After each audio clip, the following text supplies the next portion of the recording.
Many of you know him in this community. He's the Chief Technology Officer for Livermore Computing, the largest in the Berkeley National Lab. He formulates the Livermore's large-scale computing strategy and then oversees its implementation. He frequently interacts with supercomputing leaders and oversees many collaboration with industry and academia. In addition to his work with Livermore, he's also a professor of exascale computing at Queen's University of Belfast. He's a fellow of the ACM and the IEEE. So he will be presenting this today about the Capitan. That is the first NNSA Exascale system. So let's give a big welcome to Bronis.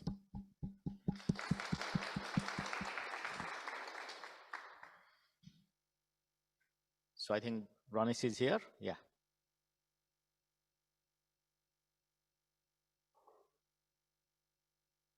Can you hear us, Bronis?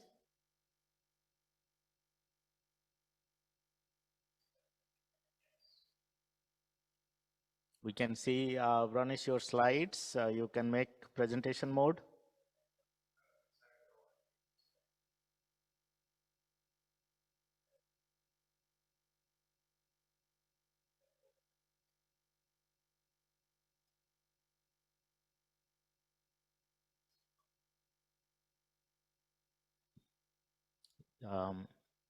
He's unable to unmute.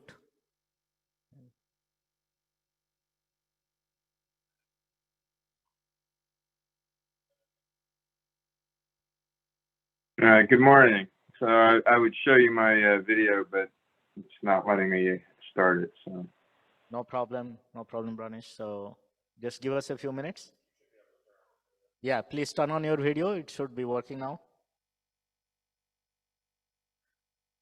Yes, we can see you. All right, very good. Okay, go ahead. Okay, good morning. I'm going to tell you about the progress we're making on sighting El Capitan, which will be the first NNSA Exascale system. While I do that, I'm also going to kind of do a little bit of discussion of energy efficiency of systems and what it means. In fact, I'm going to start out with that. So for that purpose, I actually went to the top 500 site and looked at the green 500 and pulled out this data. The original idea I had was that I was going to pull out the data for the number 1 system on the green 500, the number 500 system on the green 500, and the aggregate gigaflops per watt, much like the chart that you often see just for the top 500. Now, what I learned there is that there's been sort of some I don't know. The list has not been in place that long, so there's some oddities towards it. First of which is that only recently have they actually had 500 systems on it. So this just shows the number 1 system on it. And what you see is basically over the last 10 years, there's been a steady improvement in energy efficiency of the number 1 system as measured in gigaflops per watt. All right. And, you know, other oddities that I won't try and explain are like the dip here, where apparently they allow systems to not stay on the list, so the number 1 can actually go down. But nonetheless, what you see is that we have basically 10 years of steady improvements. And what you may be aware of is that at the start of kind of the working towards exascale systems, there was a lot of discussion about what the energy efficiency would need to be. And generally, the early reports said, oh, well, if we just scaled existing systems up, you would end up with a system that required on the order of a gigawatt. All right. and that obviously would be unsustainable. But that made the crude and wrong simplification of taking existing systems and just saying what would be the energy requirements of operating that system if we scaled it just linearly up to an exaflop. All right, but nonetheless, they then arbitrarily decided that an exascale system shouldn't take more than 20 megawatts. And I say arbitrarily because I really don't know where they came out with that number. That's I'll get to what's more reasonable, but that meant that we needed to pass 50 gigaflops per watt. And if you look here, this is the Frontier test and development system, and it is, has actually passed 50 gigaflops per watt. Frontier also is better than 50 gigaflops per watt. So they actually made that a sustained exaflop could be computed at less than 20 megawatts. But anyhow, as we look at this, we can wonder about what can be done to improve energy efficiency. I've done a lot of research over the years with other people in academia that have been focusing on what can we do to make large-scale systems more energy efficient. And a lot of that research has focused on applying things like dynamic voltage and frequency scaling to basically eliminate load imbalances and to make it so that you're not busy spending a lot of energy just waiting for other processors to, other processes to send you data. There's also been work in doing things like choosing the number of OpenMP threads to use per seat, per node, so as to get better energy efficiency. The interesting question then is to ask, like, how did we get this roughly 20-fold improvement that we've seen in the last 10 years? And the answer is not through these software techniques that we have spent a lot of effort in exploring, but rather through hardware improvements. And in fact, the AMD GPUs in Frontier and similarly the AMD processors we'll be using in El Capitan have done quite a bit of have had many improvements in terms of clock gating and various ways of basically powering down parts of a chip that are not currently being used. And so that's really been where we've gained energy efficiency. And a big question we can ask is, will these improvements continue? My own opinion is that they've come out of two things. So ways of not running parts of the chip that you're not using, and also just by basic improvements that you can get out of process improvements. And as you're probably aware, process improvements are tailing off. El Capitan's processors will be using a 5 nanometer process.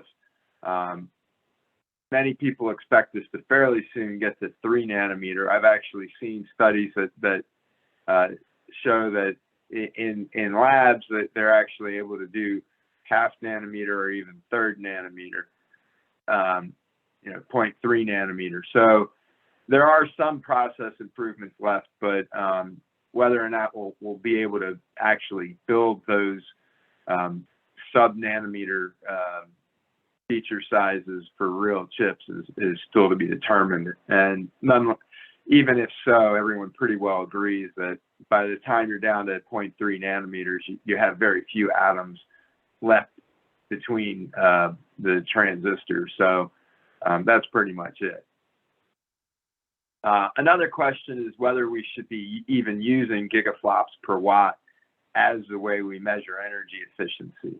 All right, and even further on that, we can look at the Green 500 uses HPL performance divided by the energy required to achieve that performance. Is that really the right metric? It is informative in some ways, you know, like all metrics, it doesn't really capture the full story, but it has some utility. However, as I'll discuss as I give you more details about what we're doing with El Capitan, it doesn't really capture some important system elements, and you know, we'll come back to thinking about what might be better metrics to use. And then finally, towards the end, I'll touch on some questions about, you know, it's one thing to say we can make LINPACK run in a very energy efficient mode, but what can we do to actually get the systems in production use being used with high energy efficiency? And that really comes down to, will users actually be motivated sufficiently to make sure that their jobs are running with high energy efficiency? Quite frequently, I mean, in general, users care about their work getting done as fast as possible. And, you know, oftentimes running as fast as possible is the most energy efficient mode. But certainly by the time you get to where you're seeing reduced parallel efficiency, you're also then seeing reduced energy efficiency. And users will often run past that knee in their parallel efficiency curve just because they get their job done that much faster. So I'll come back to these things, and ultimately I'll briefly touch on, you know, why do we talk about energy efficiency, and is energy efficiency really the right thing to talk about when we think about what do we need to do in terms of the energy use of large scale systems. Oops. All right, so anyhow, for most of the rest of the talk, I'm going to actually focus on the El Capitan system, which will be the next advanced technology system cited at Livermore. And so Livermore is a NNSA laboratory, which means that most of our large systems are funded by the Advanced Simulation and Computing Program. Under ASC, we have really two main lines of systems. We also have this AAPS line, but those are really kind of more test beds, in my opinion, that are cited at Sandia. And so I'm not going to talk about them generally. We have the commodity technology systems, which are really traditional Linux clusters. They run the TriLab operating system software, which I will be telling you more about later. But they're usually, most of them are CPU-based systems, and they're really run in kind of a throughput mode for capacity workloads. Whereas the systems that get the most of the headlines are the advanced technology systems, which are our largest systems. They run a variety of, you know, a kind of varied workload, but they're really the premier systems that we use in trying to achieve our stockpile stewardship mission. And the current system of that sort at Livermore is the Sierra system, which is a system we got from IBM and accepted in 2018. It features Power 9 processors, Volta GPUs. It's really proven to be a very effective and reliable system. We've been very happy with it, and it makes us pretty confident that the directions we've chosen to go with for El Capitan will prove successful as well. Before I do that, I do want to talk about the facility preparations that we needed to do in order to be able to site El Capitan. Oftentimes, we lose sight of the real work that needs to be accomplished before we can even think about siting large-scale systems. And so at Livermore, we had a project called the Exascale Computing Facility Modernization Project, or ECFM. And that project is complete. The point of the project at the highest level was to enable us to be able to run 2 exascale class systems simultaneously. So at Livermore, our typical operating mode is we have one ATS that we're using in production while we're procuring and siting the next ATS. So Sierra is there running, and we're in the process of siting El Capitan. And so before we retire, shut down the existing ATS, we need to be able to bring up the next one. Otherwise, we would have this gap in when we're able to run our largest jobs and really be able to meet the stockpile stewardship mission that motivates us to site the system. So that led us to looking to upgrade the facility electrical supply from 45 megawatts to the building 453 compute floor to 85 megawatts. And so we run a very large number of systems at Livermore. We have over 40 production clusters or large-scale systems. Several of those are sited in building 453 besides Sierra. And so not all of 85 megawatts do we intend to devote to those 2 exascale class systems.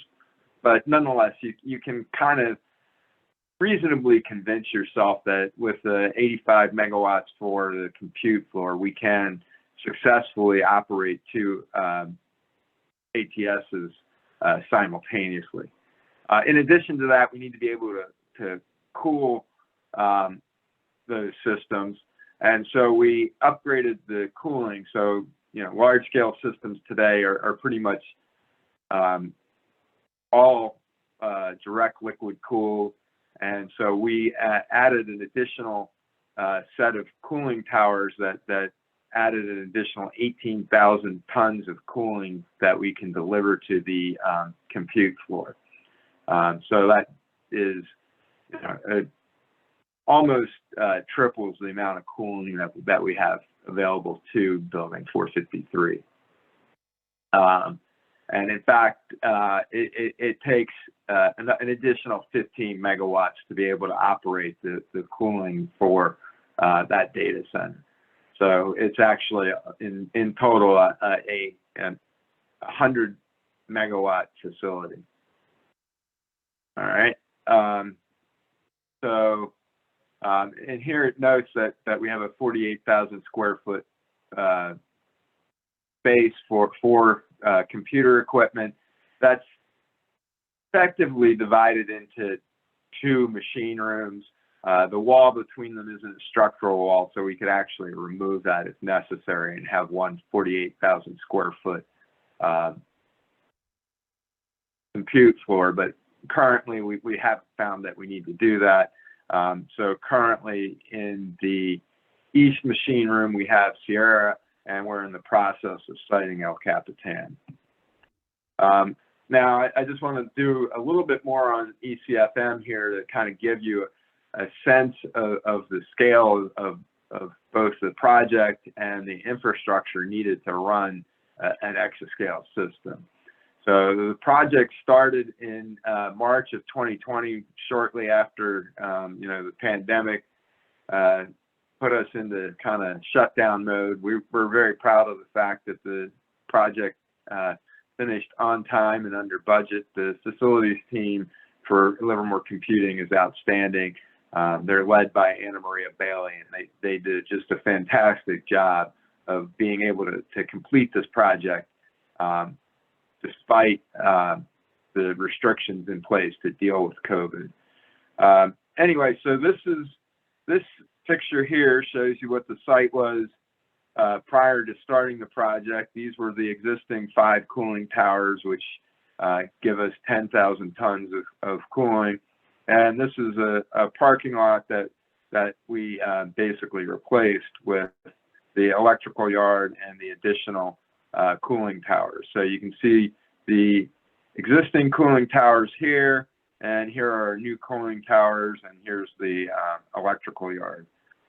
Anna Maria likes to say that over the course of time, our facility has gone through several, has evolved from kind of a very basic infrastructure all the way now today, where she characterizes it as utility grade infrastructure. And if you ever are able to visit Livermore and see this site, you would see exactly what she means. This again gives you kind of a better idea of the scale, showing you a couple of people standing here in that electrical yard, and even further now showing you the scale of these cooling towers. These are people here, so you can see that, and that's the top of these cooling towers. So it's really quite massive. And then finally here you see, this is the part of building 453 where the machine rooms are. The machine rooms are actually on the 2nd floor, and additional corporate area is on the 1st floor. And here you see that we have a 30-inch cooling loop that goes from those cooling towers into the facility, delivering the water so we can actually cool the systems. Right. And then one final picture shows you that we have then 3 of these filter stations in order to be able to support future systems as well as El Capitan. All right, so now I'll give you, I'll stop talking about the facilities, at least for now, and really start talking about the system that we're in the process of siting. So as you probably are aware, we're acquiring El Capitan from HPE. We originally contracted with Cray, and then HPE acquired Cray. And the plan is to have what we characterize still as a GPU accelerated system. The system will actually be using the AMD MI300A or APU. And that features a novel 3D chiplet design. It has AMD CDNA 3 GPUs, chiplets, and Zen 4 CPU chiplets. It also features a significant amount of cache memory that serves all of those chiplets. And the system will be connected using the Slingshot interconnect. In fact, the interconnect on El Capitan will be very similar to that on Frontier. So what we have stated is that the peak of the system will be at least 2 double precision exaflops. And one thing you have to be careful about when people talk about exascale systems, you hear a lot about AI systems being exascale systems, and frequently they're talking about half precision. And it's a lot easier to build to reach an exaflop at half precision than double precision. So I've talked a little bit about what we've done to improve power efficiency over the last 2 generations of systems. The Coral 2 RFP required that peak power be less than 40 megawatts. If we were at 40 megawatts, then you could see we could have 2 40 megawatt systems at a time if we don't have much else on our 453 machine room floor. We're actually expecting the peak power to be more in the range of 30 megawatts. What it will be exactly, we'll release it as we get closer and have a more greater certainty about the exact peak power requirements of the system. So we've been working with HPE basically since the contract was signed in 2019 to really get ready for siting El Capitan. It's been a very exciting and interesting journey that we've done jointly with Oak Ridge, helping plan out innovations that some of which have appeared in Frontier, additional ones that will appear in El Capitan. And we funded those through NRE funding for non-recurring engineering. And in particular, one thing that we funded that I'll talk about in a little bit is an innovative near-node local storage solution that we call the Rabbit. And we expect that to greatly improve the overall efficiency of the system, both the efficiency of the I/O subsystem and just in general, the ability to get the work done that we need to get done on the system. So before I go into any of that stuff, I'm going to tell you about the system software that we're going to be using on El Capitan. So what we'll be doing is using the TriLab operating system software, or TOS. And that's the same system software stack that we use on our CTSs at the TriLab. So at Sandia and at Los Alamos on CTS-1 systems and now on CTS-2 systems that we're also actively siting at this time. So we actually have two parts of what people often get confused as thinking TOS is everything we run in terms of the user environment, but actually TOS is the system software, the resource manager, so Slurm or Flux, Luster. So TOS is actually a Red Hat-based system software stack. So we'll be using RHEL 8 initially, and not too late and not too long after the system is accepted, we're going to be moving to RHEL 9. And that's actually a difference from Frontier, which uses the Cray OS and HPCM for the system software stack. And then on top of that, we deploy something we call TCE, or the TriLab computing environment. And that really is the user-facing software. So it includes all the compilers, the MPI library, so both in Vapage and OpenMPI on our CTSs. Debuggers such as TotalView and a range of performance tools. All right.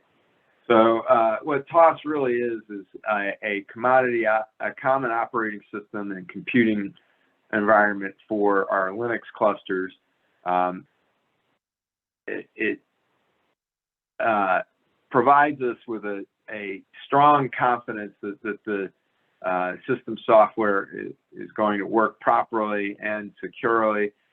We actually have an extensive build farm at Livermore that we use to do regular CI and CD on the stack. So, we have a high degree of confidence in how it works. We have a close relationship with Red Hat that ensures that we're able to deploy security patches as soon as they're released, and generally able to keep the total cost of ownership of our systems lower. And part of that is by using the same system software and tools, system administration tools.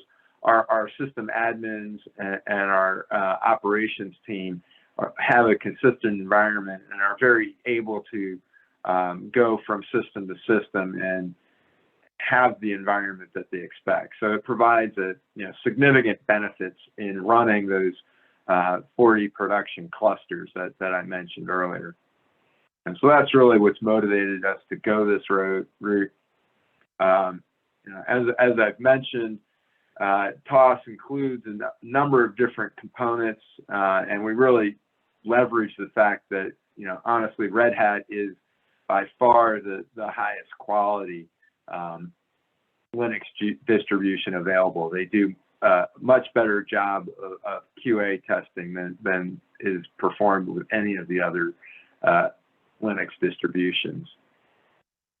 So it has always included a resource manager in TOS. Historically, that has been Slurm, which was originally developed at Livermore. On El Capitan, and we're now slowly moving towards using something we call Flux, which was originally called the Next Generation Resource Manager. And this was motivated by the fact that when SCED-MD formed and provided a mechanism for people to get support for Slurm, some of the Slurm developers left to form SCED-MD. Other Slurm developers who stayed at Livermore took a look at Slurm and tried to evaluate what we saw coming in the future, and basically decided that the kind of monolithic design of Slurm that was very CPU and node centric would not support advanced systems that we saw coming, where we would need to be able to do things like allocate IO bandwidth, or really be able to handle a mix of types of nodes in the same job, and be able to handle having a wider range of resources that we needed to directly manage in that resource manager. And so, as I will discuss as I get to telling you about the rabbits, it turned out that Slurm would not be able to support them adequately. And fortunately for us, we were in a position to be able to deploy Flux on El Capitan and be able to handle the fact that effectively we have multiple node types on the system. This just gives you kind of more of a details of the tools that are included in TOS. Many of those tools, such as PDIsh and PowerMan, were developed at Livermore. There are actually now, many of them are widely used in other system software stacks. Some of them are developed by other members of the TriLab community, such as LDMS, which was developed at Sandia, and provides us a very lightweight and portable mechanism to be able to collect system monitoring data and otherwise be able to monitor the health of the system. So what exactly is TOS? Well, as I mentioned, it's a RHEL-based system software stack, but it's not all of RHEL. In fact, what we've done is kind of gone through the 40,000 plus packages in RHEL and picked out those that are really essential to running a large scale system. And we ended up selecting a little over 4,300 of them, so slightly more than 10% of those packages. And that allows us, by running fewer packages, to really be running a lighter weight OS that only provides the services that are needed, and as a result provides a good platform for minimizing system noise. However, RHEL doesn't have everything that we need to run large-scale systems, so we do add a few packages. Currently, it's in the neighborhood of 250 packages.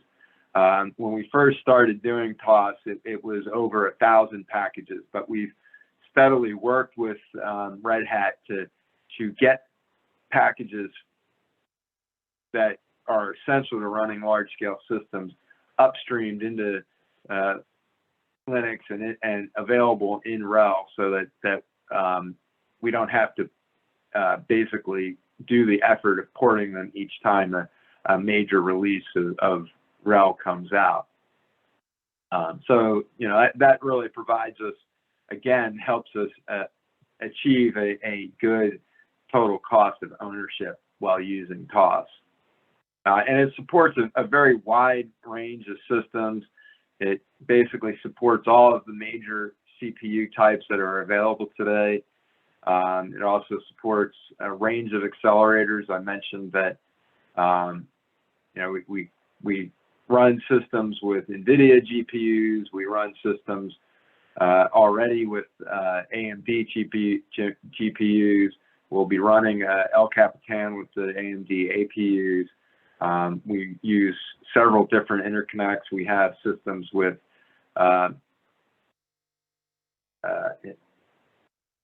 Mellanox InfiniBand with OPA and some other interconnects. For example, we are actually already deployed on systems using Slingshot. And we do also include our own version of Linux that is, again, largely the widely available open source Linux, although we do add some customizations. Then on top of that, as I mentioned, we deploy TCE. I've kind of already widely talked about this. The important thing to be aware of is that TCE does tend to vary from system to system. And one of the main reasons for that is that we want to have, you know, the compilers and tools that are best suited to that system. So, for example, on El Capitan, we will be incorporating the Cray programming environment, or CPE, into TCE, as well as the AMD compiler suite. And that way, the compilers and MPI libraries that are similar to those that are being used, you know, basically the same ones that are being used on Frontier will also be used on El Capitan. Anyhow, so that's that piece. So where do things stand on the development of the hardware for El Capitan? So I mentioned that we'll be using the 300A. As you can see, there are 300As already being tested at the AMD Austin lab. Here you see a photo of one row of that lab. On this side, you have kind of AMD reference boards being tested. And those are single socket MI300A boards. And on this side, you see the boards that HPE is developing and that will actually be used in LCAP. And these are 4-socket MI300A boards. And in fact, this is what they look like. And what you see is 4 sockets of the 300A. You see that the cooling loop extends over, you know, the entire board is liquid cooled. So all of the voltage regulators on the boards, all of the power supply, everything is direct liquid cooled. One thing that you can't fully see on this, but that I can assure you is not there, is any DRAM, because the 300A, as I will tell you a little bit more about in a minute, it is a fully integrated design that has CPU chiplets and GPU chiplets all in the same package. And so it all shares the same HBM3. And so there's no need to have separate DRAM for the CPU to be able to access. And that's actually one of the things that has us most excited about El Capitan as we go towards working on it. What you will also see here are these kind of mezzanine cards that are on top of 2 of the 300As. Those provide multiple slingshot NICs, 2 on each card. The way they're wired up, they're directly connected to one of the APUs. So you have each APU is directly connected to a slingshot NIC. All right. So the 300, the MI300 is, as it says here, the world's first data center APU. AMD has been producing APUs for a while now. They've been available in gaming systems, and they really provide a lot of benefits to fighting large-scale systems. As I mentioned, you have the CDNA 3 GPU chiplets and CPU Zen 4 chiplets all on the same package, accessing the same HBM3. And so on each package, we will have 128 gigabytes of HBM3, which will give us a pretty substantial boost in memory bandwidth per package. There will be 24 Zen 4 cores on each of those packages, as well as a pretty large number of the GPU chiplets. Anyhow, so that design, we expect to provide some pretty significant power savings, partly because we don't have to power separate DRAM, but also because it's now in 5 nanometer technology. That's going to also provide some pretty significant benefits compared to the MI250X design that's used in Frontier. So here, as I said, it has the 5 nanometer process technology. There are a range of new mask formats. The unified memory APU architecture is really what has our application teams most excited. Basically now, while there are several HBM stacks, all right, on that package, the way the underlying memory system is connected into the chiplets, all of the chiplets have equal access to all of the HBM stacks. So it really provides not only a unified memory architecture, but effectively a uniform memory access system. So our application teams are very excited about the fact that they're not going to have to deal with NUMA. In fact, even better, they're not going to have to worry about moving data back and forth between GPU memory and CPU memory, which provides significant advantages in terms of wasted energy and wasted cycles copying data between one memory pool and another. So AMD is claiming that they will get 8x AI performance on the 300 compared to the 250X and 5x AI performance per watt benefits. We haven't yet released what we expect to get in terms relative to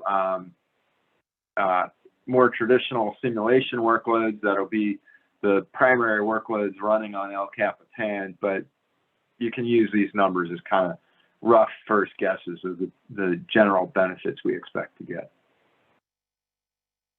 All right, so this again really focuses on the fact that we get lower total cost of ownership by not having to waste money on separate DRAM that's associated with the CPU, as well as getting a much easier to program system by having a single memory pool that's accessible equally from the CPU cores as from the GPU.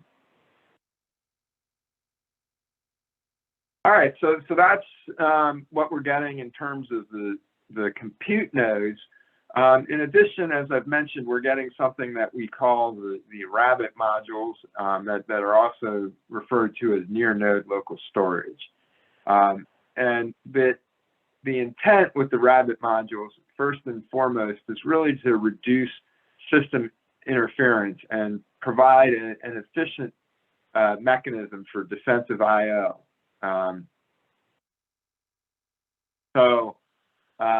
They really will support more efficient I/O in general. And what are they? Let me get really to what they are. They are these 4U modules. They consist of actually two different boards. Here we have what's called the Rabbit S, or storage board, and the Rabbit P, or processor board. All right.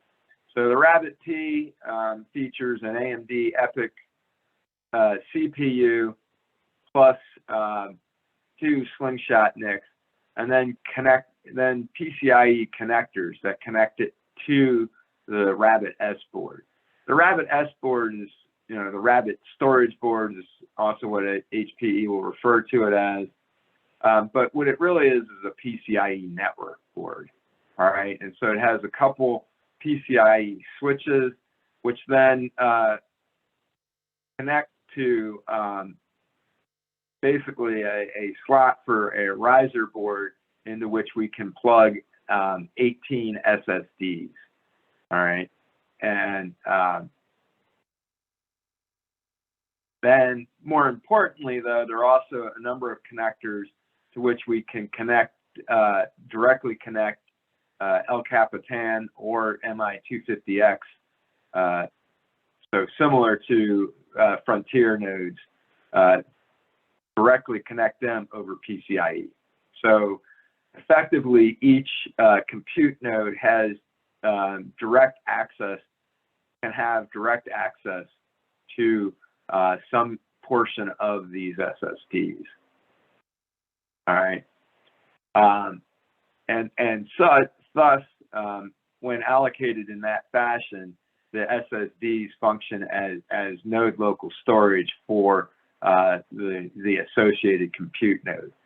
An important aspect of this, though, is that we'll be running a local file system that allows us to access the block device that serves as that node local storage for a compute node, also from the Rabbit P, even though they're running distinct OS images. All right. And so that way, with kind of minimal coordination between the compute node and the Rabbit P can take a file that's been written by the compute node into one of those into a slice of those SSDs and drain it off to the what we call the capacity tier, or the permanent luster file system. And that allows us to basically drain files from those SSDs asynchronously to computation that's continuing to be performed on the compute nodes, and most importantly, at lower priority, since the data has already been stored into persistent storage on the Rabbit S. All right. We actually already have these Rabbit modules deployed at Livermore in our what we call early access system 3s. Those are predecessor systems to El Capitan that essentially feature the same technology as Frontier's MI250X GPUs with Trento CPUs. So quad core, essentially the same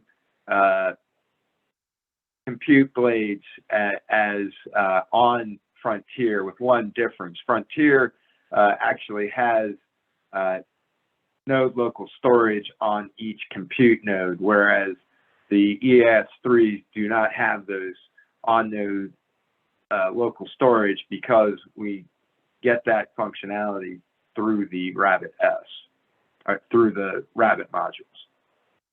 This gives you an idea of what one of those looks like in mock-up. An important aspect of the design, I mentioned that it's a 4U design. This allows us to have these 3 rows of 6, these 3 columns of 6 SSDs. And so now, if an SSD fails, you can very easily get in, remove it, and replace it. So, you know, that's a key aspect of how the system is designed, and the engineering is really top-notch, and we're really expecting these to work well. And preliminary results we're getting on our ES3s is lending confidence to that expectation. The key to using the Rabbits, though, is the software that we'll be using, which is a combination of HPE software for allocating stripes of those SSDs to different jobs as managed by Flux, the next generation resource manager that I've mentioned. And the Flux design is crucial to it because it uses a graph-based resource management, resource abstraction that allows it to be able to easily identify you know, locality associations between compute nodes and Rabbit modules. So therefore, we can easily satisfy the need to allocate a stripe that is associated, you know, that can be accessed over the PCIe network from one of those compute nodes.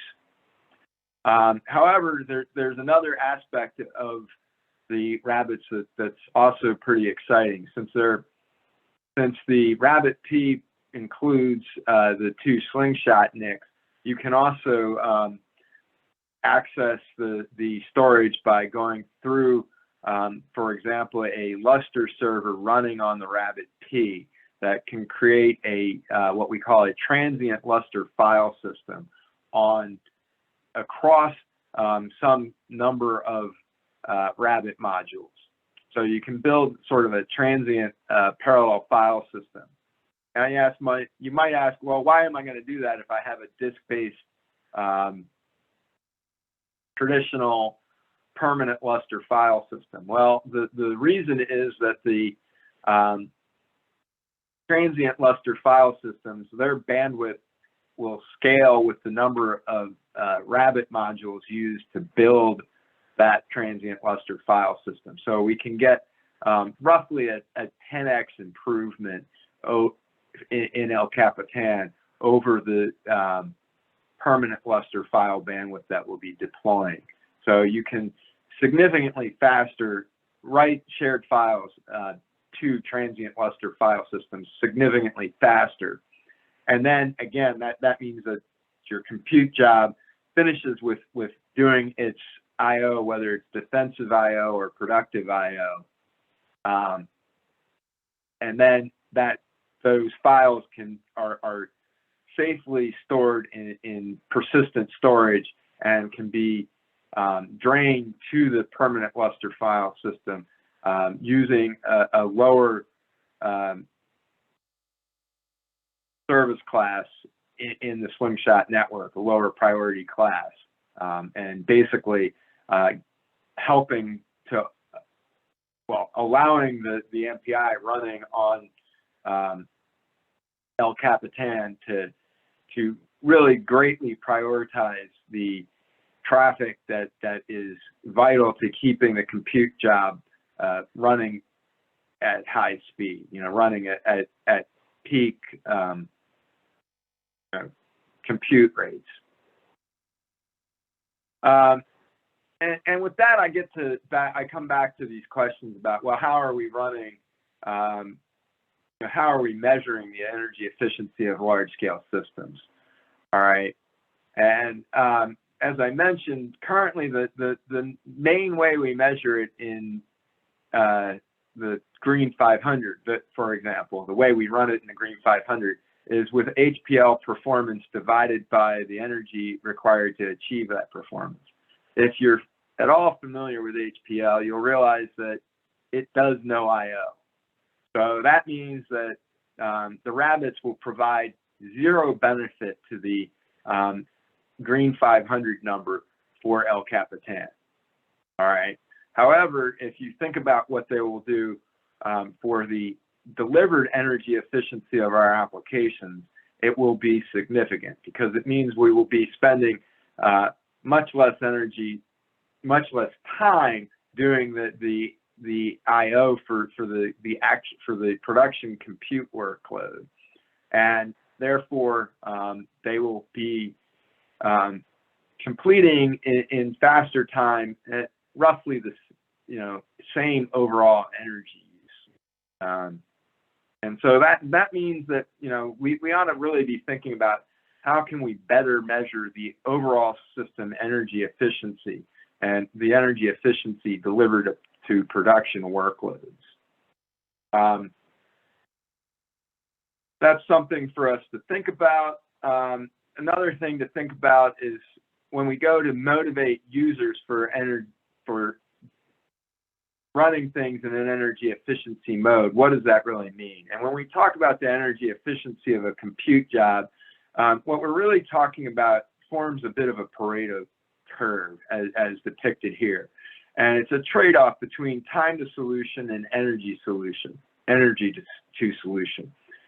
In reality, most jobs today are running in this area of dominated solutions. They're not running as efficiently as possible for the time they take to, with the minimal energy needed to complete in the time that they take to complete. A lot of the software techniques that I mentioned that we've been researching over the years have really been looking at how to be able to move execution to this Pareto curve. All right. I actually think that in the future we may well start deploying some of those software-based solutions to be sure that we're running on that curve. But the question is, what will be the effect of running on that curve? And as I mentioned earlier, most users will be looking to run their jobs as fast as possible. So really, they'll be running over in this part of the curve. All right. So they'll be using more energy, but getting done faster than if they were running, say, over here. All right. What will be the effect of that is that, per job, the energy used will be significantly reduced. However, the other effect is that those jobs will be running faster and we'll be able to run more jobs on the system. All right. And so the likelihood is that we're moving from jobs that are running somewhere like in this region of this space over to this region of space. So actually, as I said, increasing their energy use and decreasing their time to solution, which means that when we look at the overall workload running on the system, it will actually use more energy. So that's kind of an interesting question when we think about why do we talk about energy efficiency of systems? And I think a lot of that has to do with concerns about climate change and the carbon production used to run large-scale systems. And the answer that I'm kind of putting before you is, while we should certainly use whatever energy we're putting into our systems as efficiently as possible, to address that problem, we really need to look at the sources of the energy that we're bringing in. And so I think in the future, we need to really be looking at having green energy sources. Livermore is in California. California has had a long history of pushing energy production towards renewable sources. If you ever visit Livermore, if you ever have visited Livermore, you'll see that we have a large wind farm. If I looked out my window right here, I actually can see a number of windmills up on the hills just east of both my house and the Livermore laboratory.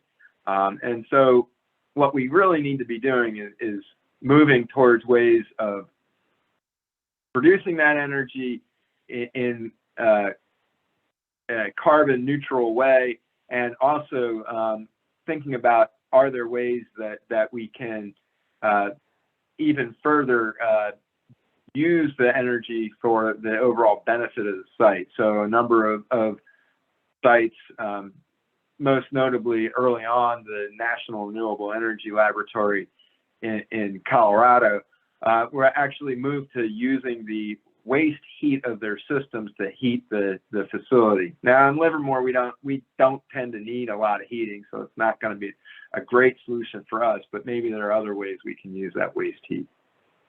You know, and now with that, I'm largely done. We're in the process of siting El Capitan. We've received all the infrastructure. It's deployed on our floor. The compute cabinets are deployed. Later this year, we'll be receiving the compute blades as the MI300As move into production. The pictures I showed you earlier were of testing of engineering samples, and that testing is going really well, leading us to really expect that the system is going to deliver the many benefits to the ASC program and to stockpile stewardship, our stockpile stewardship mission that we have expected. And with that, I'm happy to take any questions that anybody may have. Are you able to see the Q&A on your Zoom? Because there were a couple Zoom questions, but it might be easier for you to read those yourself than have me read them to you. Yes, I can see the. And if you could read them out for our audience here, they can. Okay, so let's see. No, that was a different question. That was the prior talk. All right, I see you said the system features MI300 APU with Zen 4 and CDNA 3. So how is the processor still late binding for best value? What has not been bound at this point? At this point, nothing, Jeff. The processor decision is bound. However, the contract at original contract signing actually had us for the default system getting something very similar to Frontier, essentially a carbon copy of Frontier. But given the later time frame in which we were planning to site El Capitan, we were able to engage in late processor binding. We actually had two different late binding decisions for El Capitan that led to us having the MI300A. I won't go into all the details of that because that's, you know, highly confidential data involving data not only of AMD but also of its competitors.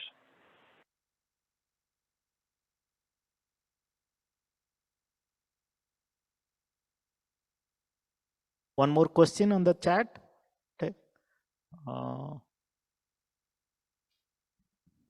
I'm not seeing it. Okay. Yeah, just so there was one more question from Raghu. What is the experience? Oh, now I see it. Oh, okay, cool. Great. What is the experience so far in converting programs, applications to make effective use of these processors with unified memory? The changes needed are primarily directive-based or other changes needed. All right, so that question, I'll try to answer that question, but let me just answer what I can clearly answer to begin with. So as I mentioned, we have the EAS3s, which feature MI250Xs and Trentos and are really very similar to frontier technology.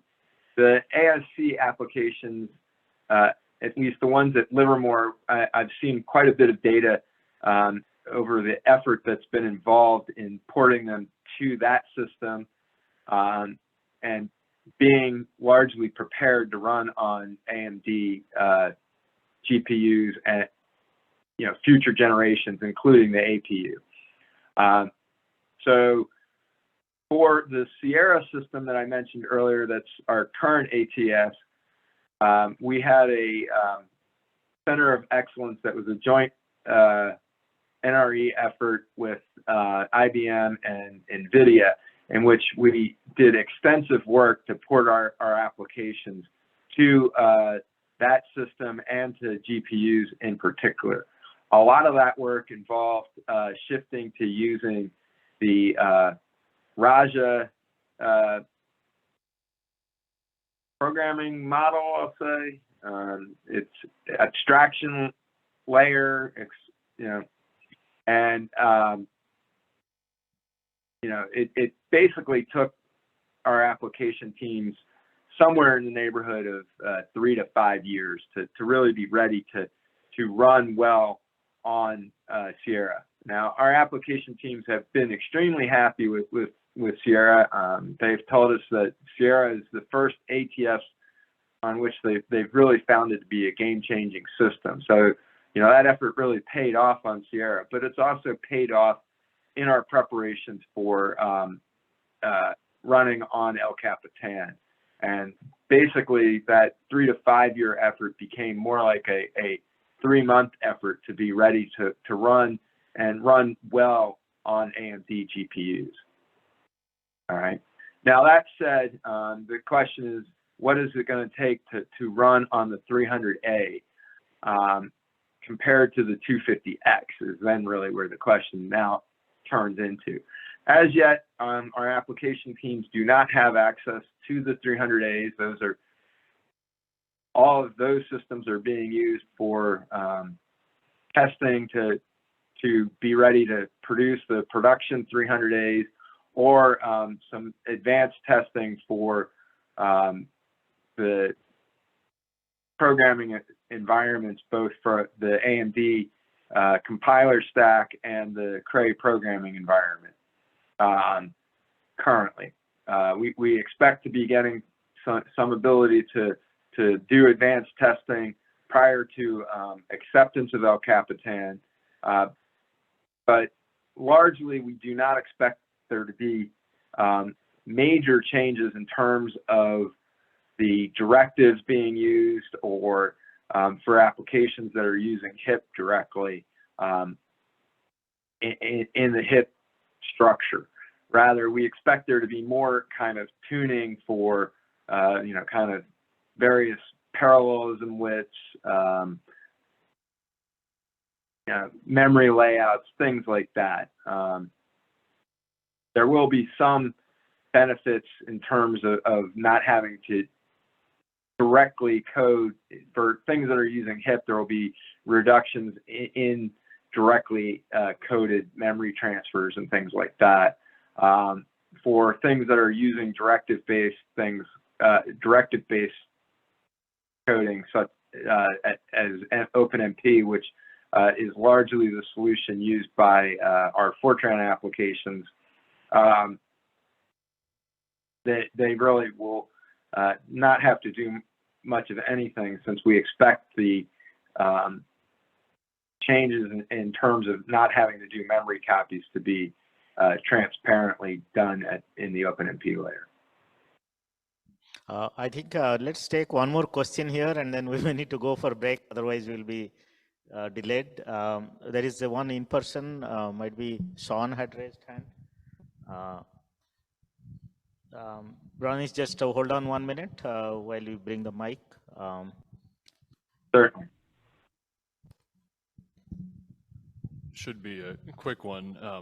It sounded like you're planning on using Flux exclusively for El Capitan. I mean, I understand it could be like embedded under a Slurm job, but it sounds like the game plan is to go Flux only from the get-go. That is correct. So Slurm, as I mentioned, really is very node centric. And so being able to identify the locality in Slurm would be very difficult in order to be able to enforce that. In fact, the estimate that HPE had for the effort involved in supporting the rabbits as they're intended to be operated with Slurm was over 1 year of man effort, 1 year of FTE. Okay. So Whereas, as I mentioned, Flux is designed to support this. You are right that Flux, one of the benefits of Flux is it's hierarchical as well as graph-based, and the hierarchy allows us to scale the job counts and to support uncertainty quantification and other ensemble-based calculations much more efficiently. But that's not the primary motivation for using Flux as the system-level resource manager. Okay, so I think with this, let's give a big thanks to Bronis.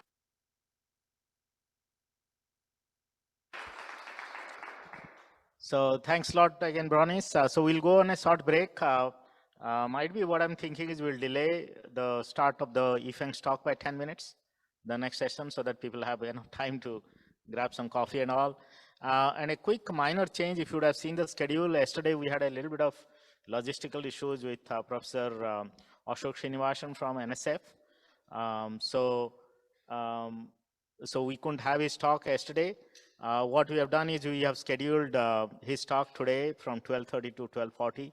He will give a little bit of compressed version. And I believe today we have box launches, so we'll not take a lot of time today. So we'll be able to recover, okay? So that's how we'll proceed. So 10 minutes, 11:10, we'll meet again, okay? Thanks a lot again. All right. Best wishes for successful rest of your in-person meeting. Yeah, thank you, Bronis. Yeah. Done.